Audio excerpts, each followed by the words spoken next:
আজ আওয়ামী লীগ নিষিদ্ধের দাবিতে শাহবাগ ব্লক কর্মসূচির ঘোষণা দিয়েছেন জাতীয় নাগরিক পার্টির দক্ষিণাঞ্চলের মুখ্য সংগঠক হাসনাত আব্দুল্লাহ। সমাবেশে এনসিপি ও হেফাজত সহ অন্যান্য দলের নেতাকর্মীদের উপস্থিতি লক্ষ্য করা গেছে। আওয়ামী লীগ নিষিদ্ধের দাবিতে তারাও বক্তব্য রাখেন। ছাত্র জনতার রক্তের শিরের উপর দাঁড়িয়ে আপনারা ক্ষমতায় আসলেন, আর আওয়ামী লীগকে পালাতে আপনারা সুযোগ করে দিচ্ছেন, আপনাদেরকে ছেড়ে দেওয়া হবে না।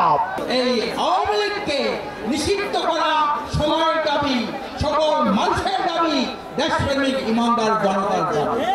ঘটনাস্থল থেকে জুলাই আন্দোলনে আহত শিক্ষার্থীরা বলেন, এই আওয়ামী লীগ দেশ ও জাতির দোসর, এই দেশে আর শেখ পরিবারের ঠাঁই হবে না।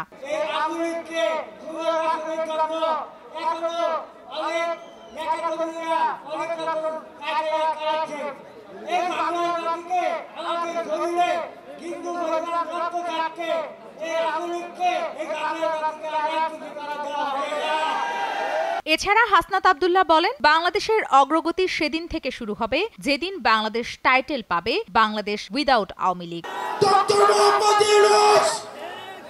আপনাকে আলোচনা করতে হবে মুক্তির মায়ের সাথে, আপনাকে আলোচনা করতে হবে স্নিগ্ধর মায়ের সাথে, আপনাকে আলোচনা করতে হবে ওয়াসিমের মায়ের সাথে, আপনাকে আলোচনা করতে হবে আবু সাইদের বাবার সাথে, আপনাকে আলোচনা করতে হবে যাকে রাজনৈতিক কারণে উঠিয়ে নিয়ে গিয়েছে ইলিয়াসের স্ত্রীর সাথে। ডক্টর মোহাম্মদ ইউনূস, আওয়ামী লীগ কোনোভাবে রাজনৈতিক দল নয়।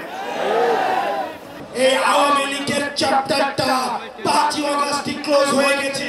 আমরা অন্তর্বর্তীকালীন সরকারকে বলতে চাই, এই প্রজন্মের যে কনফ্লিক্ট, আমরা চাই এটা এখনই শেষ হয়ে যাক, এটা আজকে শেষ হয়ে যাক। এই আওয়ামী লীগ নামক ভাইরাস নিয়ে এই বাংলাদেশ আমরা একদিনও থাকতে চাই না। নামিরা আহমেদ, চ্যানেল 9।